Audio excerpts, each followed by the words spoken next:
ठाणे महानगरपालिका क्षेत्रात ठिकठिकाणी दिवाळीच्या निमित्तानं फटाक्यांची आतिषबाजी करण्यात येत असल्यामुळे हळवा गुणवत्ता निर्देशांक 190 वर पोहोचलाय, तर आवाजाची पातळी 84 डेसिबल एवढी सर्वाधिक मोजण्यात आली आहे।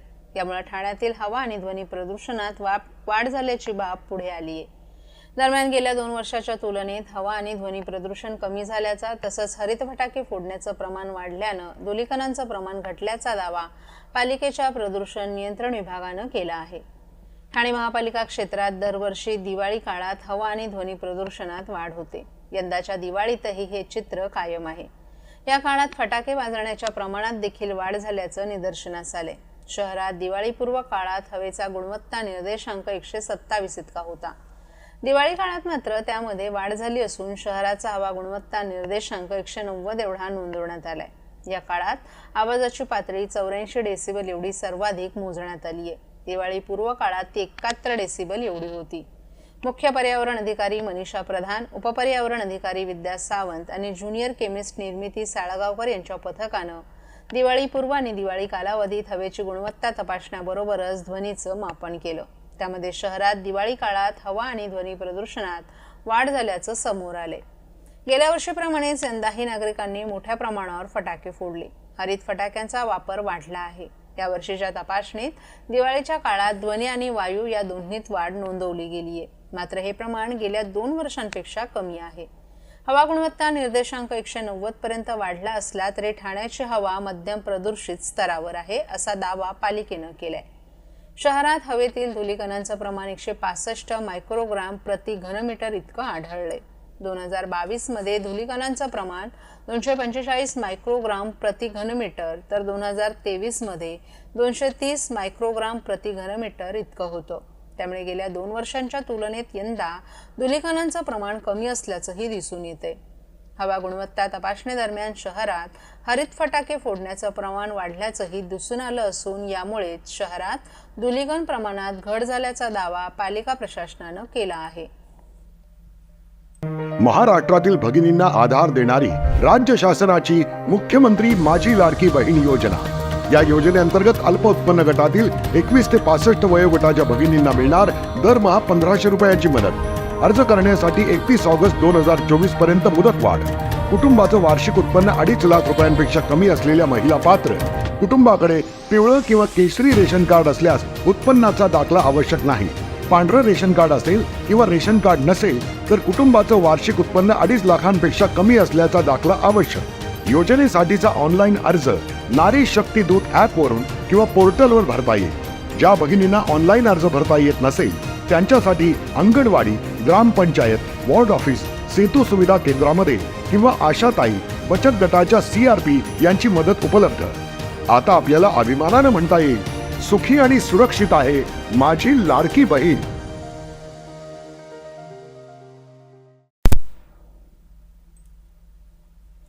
ठाणे शहर विधानसभा मतदारसंघाचे उमेदवार आमदार संजय केळकर यांच्या प्रचाराचा झंझावात सुरूच असून त्यांना महाराष्ट्र रिपब्लिकन पक्ष यांनी जाहीर पाठिंबा दिलाय।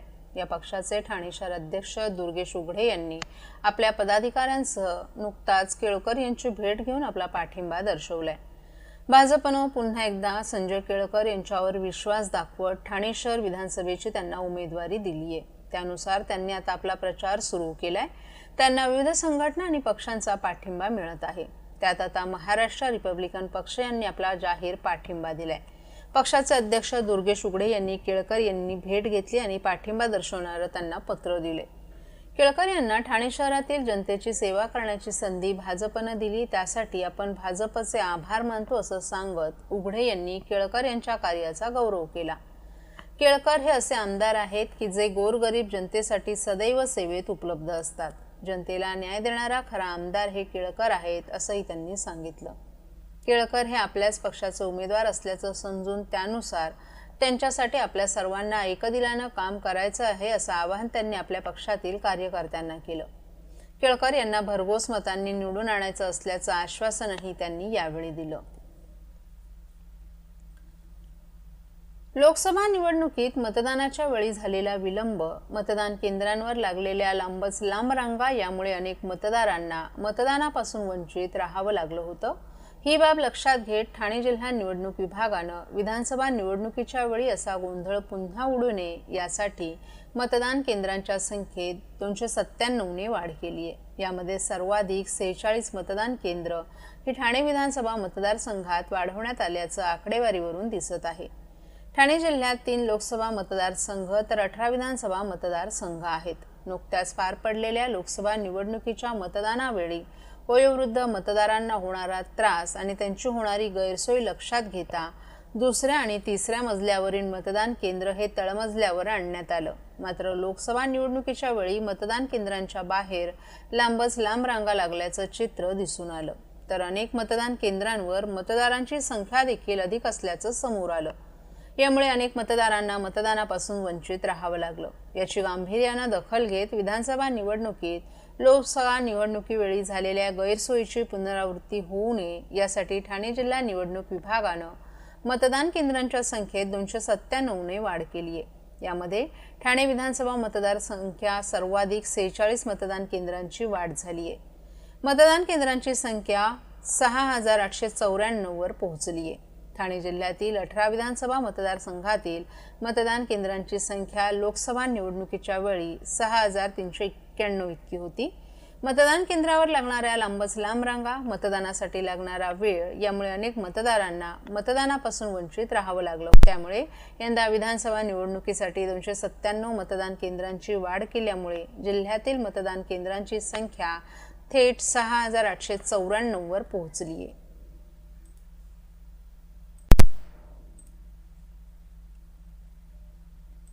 धनगर समाजाच्या न्याय हक्कासाठी लढणारी संघटना अशी ओळख असलेल्या यशवंत सेनेने आगामी विधानसभा निवडणुकीत शिवसेनेला आपला पाठिंबा देत असल्याचं जाहीर केलंय। या संघटनेचे अध्यक्ष आणि सरसेनापती माधव गडदे यांनी काल मुख्यमंत्री एकनाथ शिंदे यांची भेट घेऊन त्यानंतर ही भूमिका जाहीर केली आहे। यशवंत सेनेनं 2024च्या लोकसभा निवडणुकीतही शिवसेनेला आपला पाठिंबा जाहीर केला होता। संघटनेच्या वतीनं शिवसेनेच्या उमेदवारांचा प्रचार करण्यात आला होता, मात्र त्यानंतर काही कारणांमुळे त्यांनी हा पाठिंबा काढून घेत असल्याचं जाहीर केलं होतं। त्यानंतर काल या संघटनेचे अध्यक्ष माधव गडदे यांनी पुन्हा एकदा मुख्यमंत्री एकनाथ शिंदे यांची भेट घेतली। यावेळी त्यांच्यात धनगर समाजाच्या विविध प्रश्नांबाबत सखोल चर्चा झाली। या चर्चेअंती त्यांनी पुन्हा एकदा शिवसेनेला पाठिंबा देत असल्याचं जाहीर केलंय। यावेळी मुख्यमंत्र्यांनी त्यांना धनगर समाजाला आरक्षण देण्याबाबतची याचिका मुंबई उच्च न्यायालयानं फेटाळून लावली असली तरीही या निर्णयाला सर्वोच्च न्यायालयात आव्हान देण्याचा निर्णय महायुती सरकारनं घेतला असल्याचं सांगितलं। त्यासाठी सर्वोच्च न्यायालयात तज्ज्ञ वकील देखील देण्यात येणार असल्याचं त्यांनी सांगितलं। धनगर समाजाची याचिका फेटाळताना माननीय न्यायालयानं जी 5 जात प्रमाणपत्र ग्राह्य धरली होती ती रद्द करण्याचा निर्णयही शिंदे यांच्या सरकारनं घेतलाय। त्यामुळे धनगर समाजाचा आरक्षण लढ्याला या निर्णयामुळे बळ मिळणार आहे, तसंच कोर्टात आरक्षणाच्या बाजूनं प्रतिवाद करणं सोपं जाणार आहे। याशिवाय आरक्षण मिळेपर्यंत धनगर समाजासाठी महाराष्ट्र मेंढी आणि शेळी सहकार विकास महामंडळ स्थापन करण्याचा ऐतिहासिक निर्णयही राज्यातील महायुती सरकारनं घेतलाय।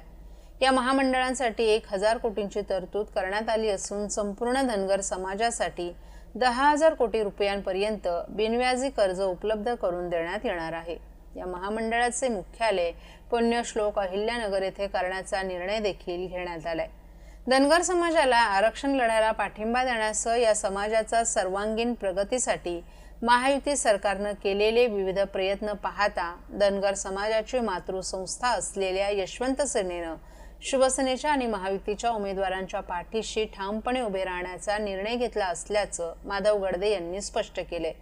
तसंच आपली संघटना आगामी विधानसभा निवडणुकीत पूर्ण ताकदीनिशी शिवसेना आणि महायुतीच्याच पाठीशी उभं राहणार असल्याचं त्यांनी आपल्या पाठिंबा पत्रात नमूद केले। नमस्कार, जय मल्ला। धनगर समाजाची मातृसंघटना यशवंत सेना, त्या यशवंत सेनेचा सरसेनापती या नात्याने आज संपूर्ण महाराष्ट्रामध्ये 30 जिल्ह्यात संघटना खूप चांगल्या पद्धतीने कार्यरत आहे। लोकसभेला या यशवंत सेनेने मध्यंतरी एकनाथ शिंदे साहेबांना पाठिंबा दिला होता। विधानसभेच्या पार्श्वभूमीवर सकंड महाराष्ट्रामध्ये जी रणधुमाळी चालली आहे, आमच्या आरक्षणाचा विषय जो चाललाय आरक्षण विषयावर कुठला पक्ष किती सिरियस आहे याची आम्हाला चांगली जाण झालेली आहे. एकनाथ शिंदे साहेबांच्या माध्यमातून 5 धनगर जे आमचे होते त्याची धनगर सर्टिफिकेट कॅन्सल केले आणि त्यांनी जो आम्हाला साथ दिली, आमची न्यायालयीन लढाई जी त्यांनी सुकर केली त्याबद्दल एकनाथ शिंदे साहेबांचे मनापासून आभार. विधानसभेच्या पार्श्वभूमीवर धनगर समाजाच्या आरक्षण प्रश्न भविष्यात मार्गी लावण्याचं एकमेव नेतृत्व, सर्वसामान्य नेतृत्व आदरणीय एकनाथ शिंदे साहेबांना या विधानसभेला यशवंत सेना पूर्ण ताकदीने पाठिंबा देत आहे. इव्हन म्हणजे यशवंत सैनिक सक्रिय यशवंत सेनेच्या कार्यकर्त्यांबरोबर आणि त्या उमेदवारावर फिरतील आणि त्या निवडून 100% प्रयत्न करतील.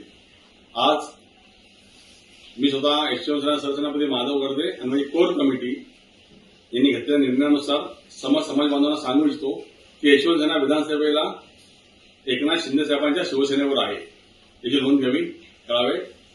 जय मल्हार, जय महाराष्ट्र.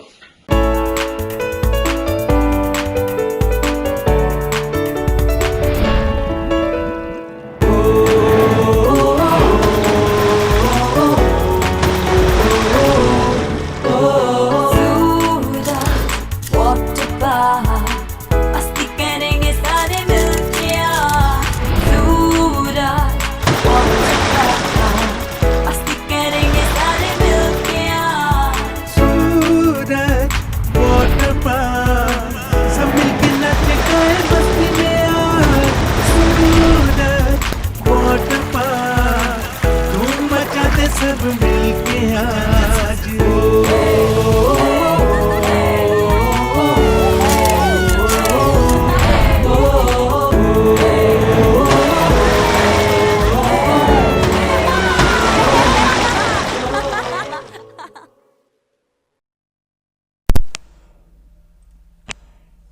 महाराष्ट्र नवनिर्माण सेनेचे ठाणे शहर विधानसभेचे अधिकृत उमेदवार अविनाश जाधव यांच्या प्रचाराचा शुभारंभ आज सिडको बस स्थानकानजीकच्या श्री साईबाबा मंदिरात नारळ वाढवून करण्यात आला. यावेळी काढण्यात आलेल्या रॅलीला शेकडो महाराष्ट्र सैनिकांसह हजारो नागरिकांचाही उत्स्फूर्त प्रतिसाद लाभला. आज अविनाश जाधव यांचं जागोजागी जंगी स्वागत करण्यात आलं. ठाणे शहर विधानसभा मतदारसंघातून मनसेचे अविनाश जाधव जोमानं रिंगणात उतरलेत. मनसे अध्यक्ष राज ठाकरे यांच्या ब्लूप्रिंटनुसार अभिनव महाराष्ट्र घडवण्यासाठी ठाण्याचे युवा नेतृत्व अविनाश जाधव हे कटिबद्ध असून त्या दृष्टीनं त्यांची वाटचाल सुरू आहे. ठाणेकर नागरिकांच्या प्रत्येक अडीअडचणीत तसंच समस्येला तोंड देण्यासाठी अविनाश जाधव नेहमीच तत्पर असतात. आज सिडको बस स्थानका येथील साईबाबा मंदिरात नारळ फोडून त्यांनी आपल्या प्रचाराचा शुभारंभ केला. आम्ही गेल्या अनेक वर्षात केलेल्या कामांच्या जोरावर नागरिकांच्या घरापर्यंत जात असून मतदारांच्या मतदानाचा अपमान झालेला आम्ही पाहिलाय. मतदारांच्या विश्वासाला आम्ही तडा जाऊ देणार नाही असं आश्वासन यावेळी मनसेचे ठाणे शहर विधानसभेचे उमेदवार अविनाश जाधव यांनी दिलं. आज सन्माननीय राजसाहेबांची ठाण्यात संध्याकाळी सभा आहे. सो संध्याकाळी साहेबांची सभा आणि आता सकाळी आम्ही प्रचाराचा नारळ फोडलेला आहे. आजपासून खऱ्या अर्थाने आम्ही आमच्या प्रचाराला सुरुवात केलेली आहे आणि मला असं वाटतं की ह्या वेळेला आम्ही लोकांचे मुद्दे घेऊन समोर चाललेलो आहोत. स्थानिक आमदार संजय केळकर यांच्या बाबतीत असलेली प्रचंड नाराजी ही आम्ही आमच्या प्रचारात दिसून येते. सो मला असं वाटतं की संजय केळकरांनी जी कामं मागच्या काही वर्षात केलेली नाही आहेत किंवा 10 वर्ष मतदारसंघात त्यांचा नसलेला प्रेझेन्स हे या निवडणुकीची महत्त्वाचे मुद्दे असतील आणि खात्री आहे मला की ही निवडणूक महाराष्ट्र नवनिर्माण सेनेची असेल आणि ठाणे शहर विधानसभेत मनसेचा आमदार निवडून आल्याशिवाय वेळेला राहणार नाही. या मतदारसंघामध्ये 2 मराठा उमेदवार आहेत. जरांगेंनी देखील मला असं वाटतं की इथल्या मराठ्यांना माहिती आहे की अविनाश जाधवनी मराठा मोर्चा असेल किंवा इतर सगळ्या गोष्टींमध्ये कशा प्रकारे सोबत उभा राहिलेला आहे. एक मराठा म्हणून ठाणेकर माझ्यासोबत उभे राहतीलच, त्याच्यासोबत विविध भाषेची लोक देखील माझ्यासोबत असतील. मागच्या वेळी 72,000पेक्षा अधिक यावर्षी काय वाटतं? मग यावेळेला मी जिंकणार आहे, कारण ज्या पद्धतीने मागच्या 5 वर्षात आम्ही कामं केली आहेत, कोविडच्या काळात केलेलं काम, ठाण्यासाठी केलेली आंदोलनं, ठाण्यातल्या तरुणांसाठी घेतलेले आम्ही विविध उपक्रम, या सगळ्या गोष्टी लोकांना माहिती आहेत आणि या सगळ्यातूनच आमचा विजय निश्चित आहे. तुमचं ब्रीदवाक्य मदत नव्हे सेवा, हा फॅक्टरमध्ये आमचं ब्रीदवाक्य आहे अविनाश जाधव काम करतो 24 तास 24 तासात. त्यामुळे ठाणेकरांना माहिती आहे आणि जर तुम्हाला त्याची एक प्रचिती हवी असेल तर ठाण्यातली भास्कर कॉलनीतली दया क्षमा शांती यांनी परवा माझ्याकडे तक्रार केली होती, आमच्याकडे पाणी येत नाही. काल तिथे 2 नवीन लाईन पाण्याच्या सुरू करून महाराष्ट्र नवनिर्माण सेना 24 तासात काम करते, याची एक प्रचिती आम्ही लोकांसमोर आणून दिलेली आहे.